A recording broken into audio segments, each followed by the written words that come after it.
Hey guys, Bugcat7 here. Okay, it is Friday, October 9th, 2020, and I want to thank you for visiting the Stonewall Research channel here on YouTube.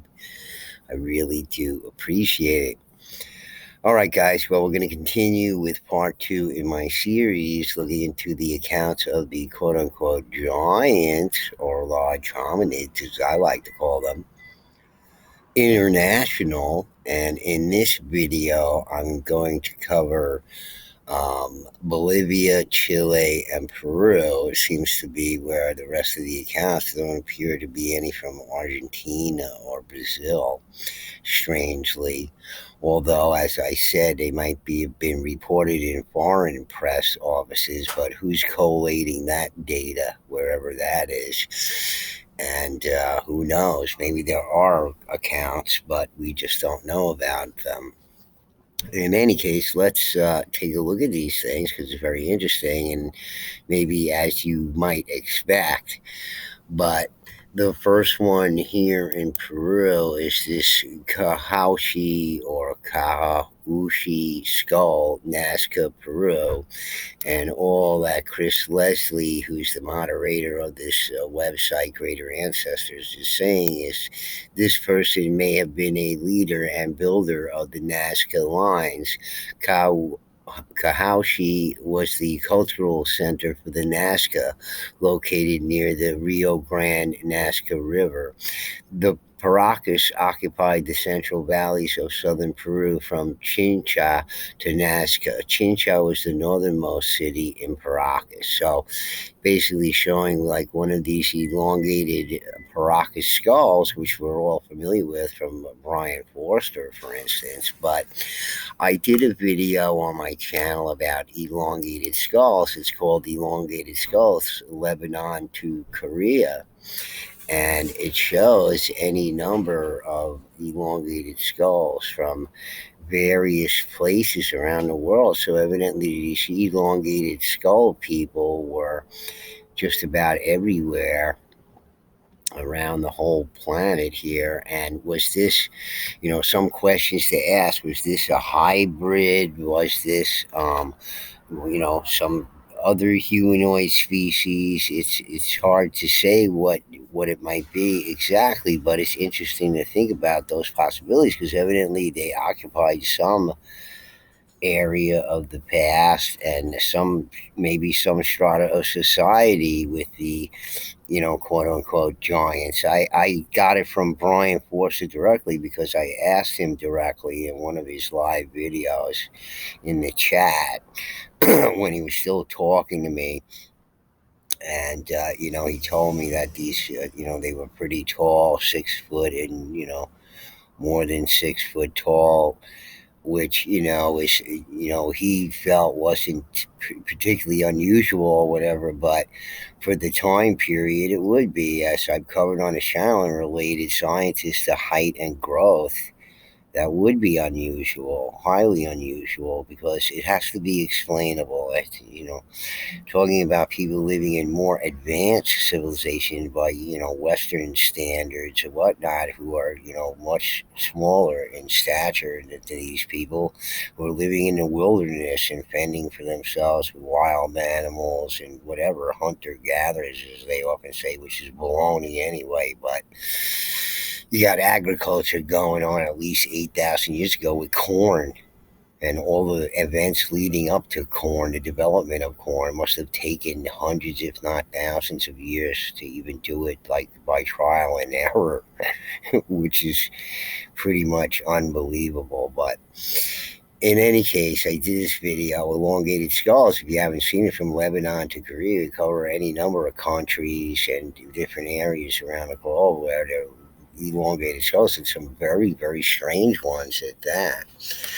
But this is all Chris is saying about this skull here. One of these Nazca skulls would be the Paracas people there, elongated skulls. And so far, what we learned about many of the giants reported in North America, and at least in the United States, in the various states, with these odd-shaped skulls, including the Adena, who had these vaulted craniums, which are not even like these elongated skulls. It was just sort of straight-up egghead kind of guys, but not so much egg-headed, but, pretty sturdy-looking guys with just giant heads there.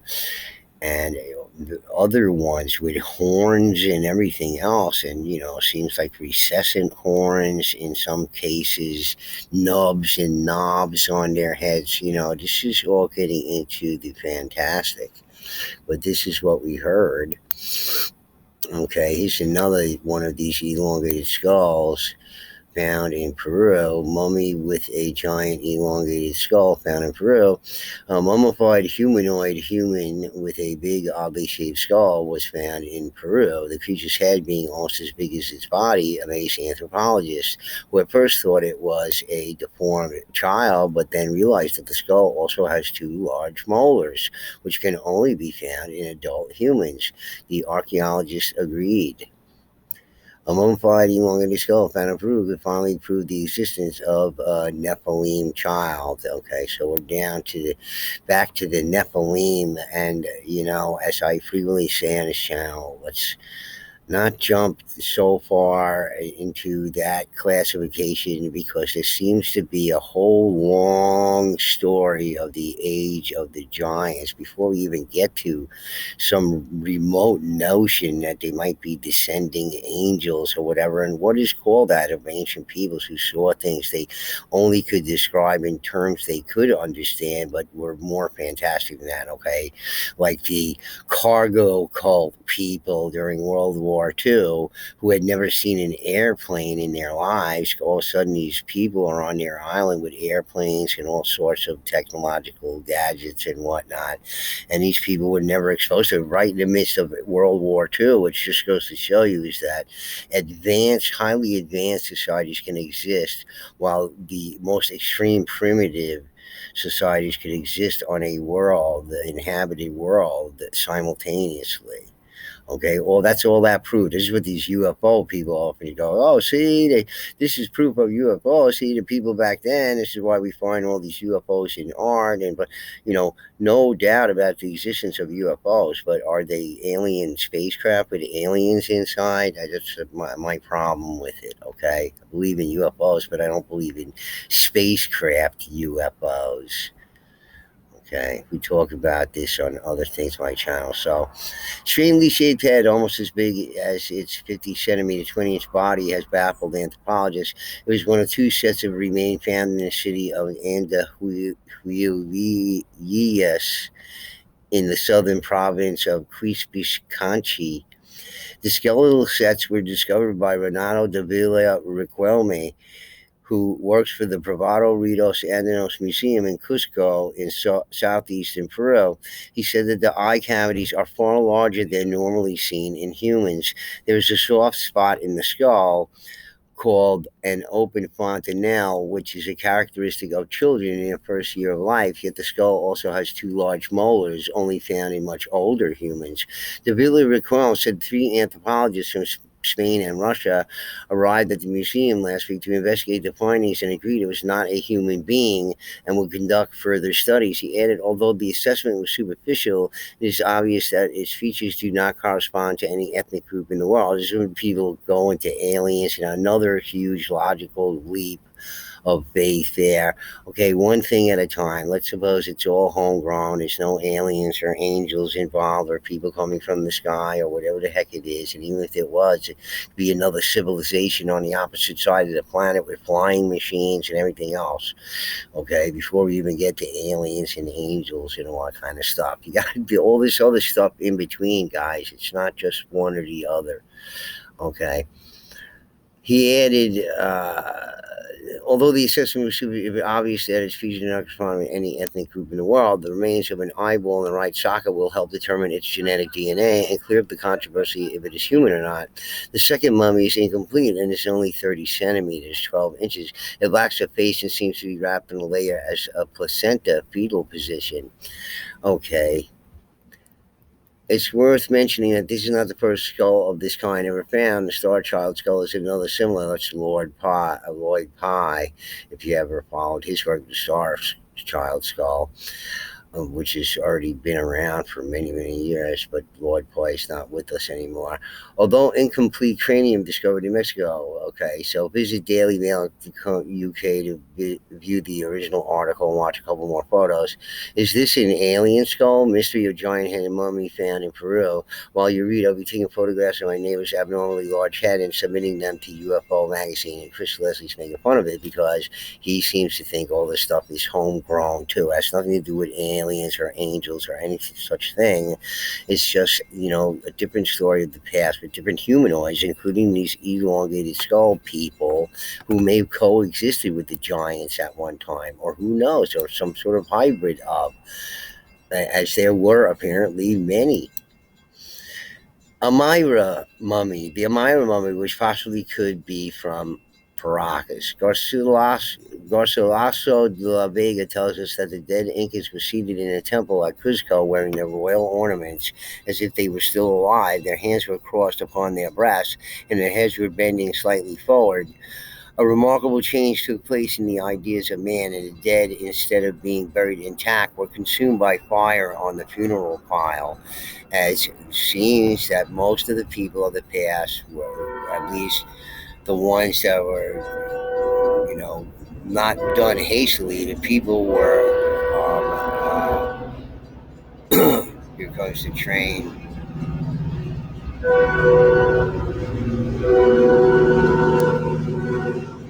Sorry about this. Some guy was complaining about the crickets. No crickets tonight, just the train.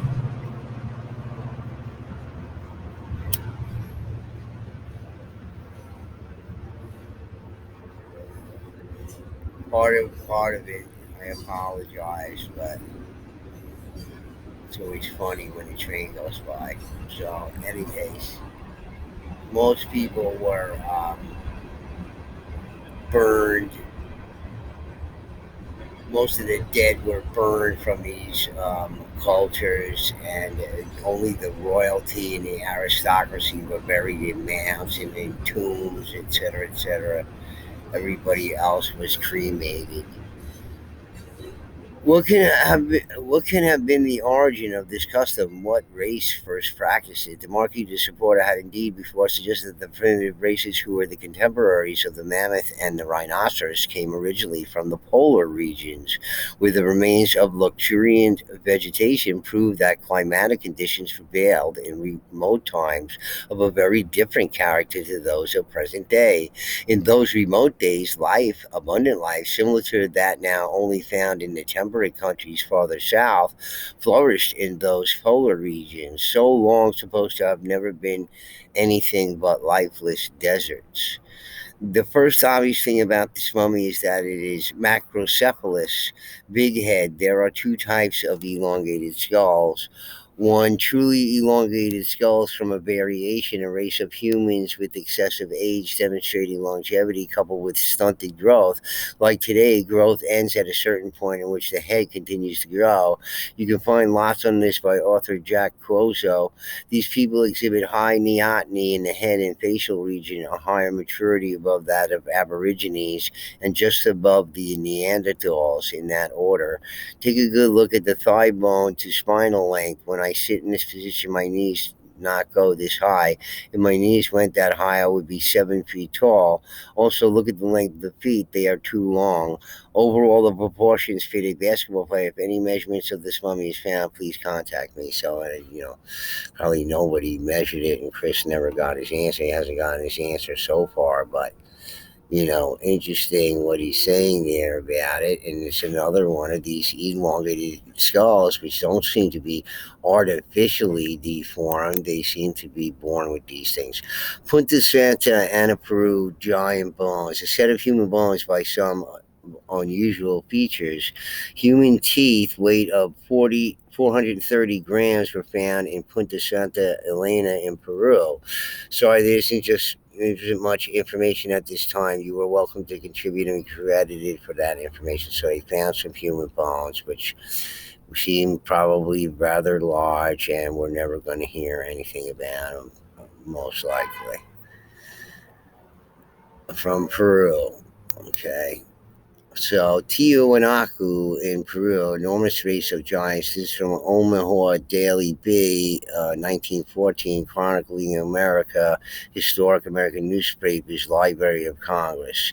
The soil above where they were found is sand, and Dr. Butane says this indicates that the city of Tiwanaku was for a long time covered with water, and that this was the cause of the wonderful preservation of the articles.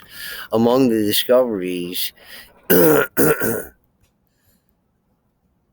among the discoveries is a large number of skeletons of human beings. The bones were scattered about, and the jaw bones were often a yard away from the skulls to which they belong. While in the museum, I saw 30 or 40 perfect skulls, which were practically the same as within a few years after the death of their owners, now more than 8,000 years old. Those skulls are different from any now known. They are of enormous size, and they indicate a race of giants. They slope back from the eyes almost to the crown, reminding one of the Flathead Indians of North America who practiced artificial cranial deformation. For what reason, except their ancestors that they respected, heads most likely look like that. And this is what they're trying to emulate, but artificially. Whereas the people who are trying to emulate were natural skull types, not artificially formed. Those okay, they are of enormous size. They slope back from the eyes almost to the ground, reminding one of the flathead needle. The jawbones are heavy, and the teeth, after their rest of 80 centuries, are still almost perfect. It seems strange to look at the grinning molars and to peer into the eyeless sockets of these men of 8,000 years ago. And why, people often wonder why this is a big deal. These people have perfect teeth, their diets were cleaner, somehow they kept their teeth cleaner or whatever, but that's not the case. If you understand about dentistry, and here, when you have related sciences that have everything to do with this is why the dentists always remark that these people must have been vegetarians, okay, or on some particularly clean diet, okay, and they didn't eat a lot of red meat, because the consistency of red meat has a tendency to get caught between the teeth, you see, as opposed to like fish, for example, and other creatures from the sea. The meat doesn't matter what kind it is, even, octopus and squid and stuff, calamari, all right, the consistency of everybody getting hungry, but the consistency of those meats, okay, the ones of the ocean type or water type, okay, don't have a tendency not to do that, okay. Not at least if your teeth are in pretty good shape to begin with, okay? But the red meats get caught in every nook and cranny and crevice, okay, and causes decay. That's what water picks are all about and all that kind of stuff, because it's very difficult to get meat, this kind of meat, red meat, out from between the teeth, as opposed to seafood meats from seafoods, okay, which don't have a tendency not to do that. Okay, they break down more easily, can be removed more easily. Okay, so in any case, this is something to keep in mind about these people and what they were actually eating, and perhaps not a lot of red meat or any red meat at all. Okay, this is why the cannibal story doesn't wash. You see what I'm saying? Right, so in any case, um, okay, so basically that's the end of the article. That just it ended with the. It seems strange to look at the grinning molars and to peer into eyeless sockets, because all its teeth were good, and that's a pretty rare thing, especially among modern humans. Okay, even at that time in 1914, not a lot of people missing teeth and whatnot. And these the skulls and rather large skulls are dug up again and again with perfect teeth, not even a cavity. Okay, what were they eating? So different from what we eat today. All the things in nature we can certainly find with sugars in it and everything else. Okay, their diet somehow was kept, enough in such a way that they kept their teeth perfect. And that's, they're always saying they must have been vegetarians. That's what was exclaimed when dentists examined it. Human molar is too big, and this is from Bolivia, I believe. Um, Klaus Stoner takes actual steps to establish the presence of ancient giants in the past, show how already among the exhibits fragments of human bones of extraordinary size indicating the existence of men about 9 feet tall. His research is carried out in Bolivia, where he has contacts with some guardians of tradition and have indicated the burial place of giants intact and that the Austrian researcher plans to dig. Meanwhile, he received as evidence of a molar of enormous size, pictured about 12 centimeters in length, including the root. Although incomplete, some dentists have already been identified as human, but too big to be, quote unquote. The photos seen on this page are the first in the world to be published. His contacts in Bolivia in search of ancient giants, they put him in contact with the heirs of Padre Vaca, who had provided a yellowish liquid that claimed it was the priest of the famous Pito. The liquid, according to the legends of Incas, employed to dissolve the rocks. Donate is making and analyze some samples. Okay, not a very good translation there. Maybe it was translated from a foreign. This is a great photo with a measuring device and a picture, so an artistic replica is possible. If I could get a few more photos of this picture, a life-size replica will be made available at the Greater Ancestors World Museum. Well, I don't know where that is with Chris Leslie. It would be interesting to go there and see what he has. So this huge molar, okay, and it just is in another, just referring back to Tiwanaku, just to mention again, I mean, we see all the megalithic construction of polygonal block there and all these things there. Who were building with those blocks? Somebody of enormous stature, possibly. Okay, so stop imagining how we of normal size, or what we consider normal average size, were doing these things, and start considering that people of enormous stature were doing these things. So, and they did it in far different methods than we would be doing based on their own perception of reality. You see, that's how it is. Bolivian giant skull in Bolivia. South American explorer finds skeletons fully 4,000 years old. New York, October 17th. Rochester Sentinel, 1914. Captain J. Campbell Besley, who returned from South America last February with the news that he had discovered a lost city of the Incas, arrived in New York from his second expedition. One of Besley's party's treasures was an incomplete human skeleton, including the skull of a human being who must have been 8 feet in height. Other curiosities of great interest were human skulls thought to be 4 or 5,000 years old, on which trepanning operations had been performed. So making of the hole in the skull for some reason, were these people just imitating something that they had seen in the ancient past, was passed along, have no understanding of it completely, but do it anyway. Could be. I don't know, unless everybody had to relieve pressure on their brain or something. Captain Bensley returned with pictures of what he said was the true source of the Amazon River. The pictures are of a stream not 2 inches wide, filtering out near the top of a mountain, 18,000 foot high in the Andes. Okay, so who built these cities in the clouds, these megalithic cities? Well, maybe the giants did. San Pedro de Atacama, a giant skull. This skull is from northern Chile. This is not the result of banding, but the skull has distinct high neoteny features, indicating that the skull is of excessive maturity, a higher maturity than exists today. Notice the large eye orbit This difference can be compared from the skull to an adult, the same as from an adult to a child. The same comparison, the same maturity factor. The jawbone is larger and more mature than today's adult. One of the most distinguishing characteristics is the width of the face. The cheekbones are so large. The brow ridges are moderately large, and clear indication of other large features like a mature nose is present.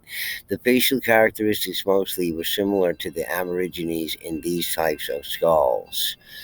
Okay, so could show some sort of hybrid, and you have to understand in the age of the giants where it started out maybe at the beginning of some ancient time period with these pure giant skeletons, and then it broke down somewhat as they started to shrink and such seemed to devolve and shrink in size, and then potentially mating with people of average size, our homo sapiens, the true homo sapiens, and not just apparently compatible, but completely different strand of hominids that seem to be running around in the past. So this is Tiwanaku have been constructed by a race of giants. So just listen to what he said here, and I guess this is what Chris Leslie believes, and this is what I believe too. Many of these things were constructed by giants. All these trying to figure out how we did it and everything is all for no reason whatsoever, because we didn't do it. Some people of different stature did it, and if that's the case, whatever methods they employ to do it are going to be based on their perception of how their abilities and what they were capable of. We can never know because we can never be 12 foot and 14 foot tall. Train.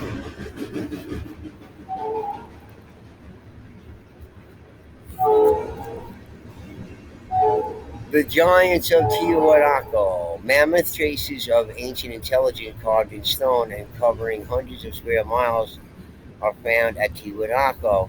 These only seen from an aerial viewpoint is evidence of prehistoric engineering by Earth's former giant citizens. There are magnificent artificial lake systems and large dams and canals. On the stones rising from the ancient water level are carved figures that once cast curious shadows on the surfaces of sacred lakes. Strangely enough, there is a small lake on the plateau today called Black Lagoon, and out of its center rises the perfectly carved head of a scaly dinosaur like monster, as if it was just breaking the surface, resting its enormous, ponderous body on the bottom. As in the case of the Nazca Lines of Peru, the Tiwanaku geoglyphs represent hundreds of years in construction and communal effort of thousands. However, unlike Nazca that was constructed in low altitude, the more extensive Tiwanaku geoglyphs lie in a region that cannot support a population capable of producing such vast works, existing on a plain 12,500 feet above sea level and higher.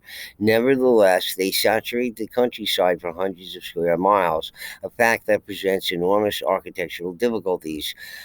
Quote, when the first Spanish chroniclers arrived with the conquistador Pizarro, the Inca explained that that Tiwanaku had been constructed by a race of giants called Huaris before Chamapaca, the period of darkness, and was already in ruins before their own civilization began. But the archaeologists and everybody will tell them differently because you can't have that. So, in any case, that's it, guys. That's really all for South America. And just, think about it again. Is Tiwanaku being constructed by a race of giants? Well, maybe, and it seems likely that a different past existed than we can possibly imagine, more fantastic than any of the Anunnaki stories and Nephilim stories, more incredible. Okay, with all types of strange technologies that you might think were alien, but were made right here on an old, good old Mother Earth. Okay, so look, let's think about this a little bit, okay? And think about the megalithic constructions and who were moving big rocks around, okay? And why things could have been done without so much engineering involved in the machinery and things that we would need to do it because we didn't do it. Okay, just start thinking in those terms because we've already gone over it so many times in the channel. It seems that these people existed in the past. These constructions, these megalithic constructions, seem to be in that past, the same past that these people existed. So it seems very likely that these were the people who are doing these things. Okay, that's all.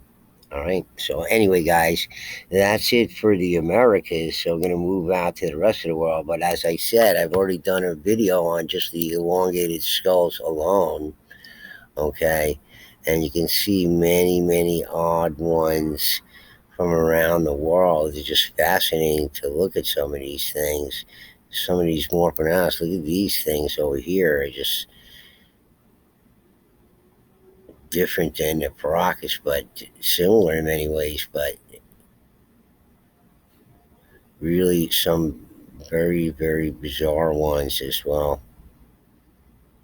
There's a child with one of these heads, and you have to remember too, and they say big molars that they found, and it couldn't be a child or whatever, but it could be a child. If it was a giant child, if some of these molars developed, they would mistake them for adult when they're not adult. So, in any case, guys, I'll put a link to this video somewhere in here in the near future. But just it seemed to be all over the planet, these elongated skulls. Were they just another type of hominid, rather large, in between size, maybe hominid race of the past, in between the really big giants and people of our size and pygmy people and dwarves and all these other races of humanoids and hominids and humans that existed in the past. Okay, start thinking in those terms. Forget about the Nephilim and Anunnaki stories. That's going and taking an even further logical jump. Let's relate it to something that seems more closer and more realistic based on the things we've learned so far. Okay, and leave it there until we know more. Right? We may never figure out if these people came from the fallen angels or aliens or whatever, but let's figure out what we can know. Okay, and some of this stuff helps us understand more of these accounts, etc. All right, guys. Anyway, Bugcat 7 signing out. Peace.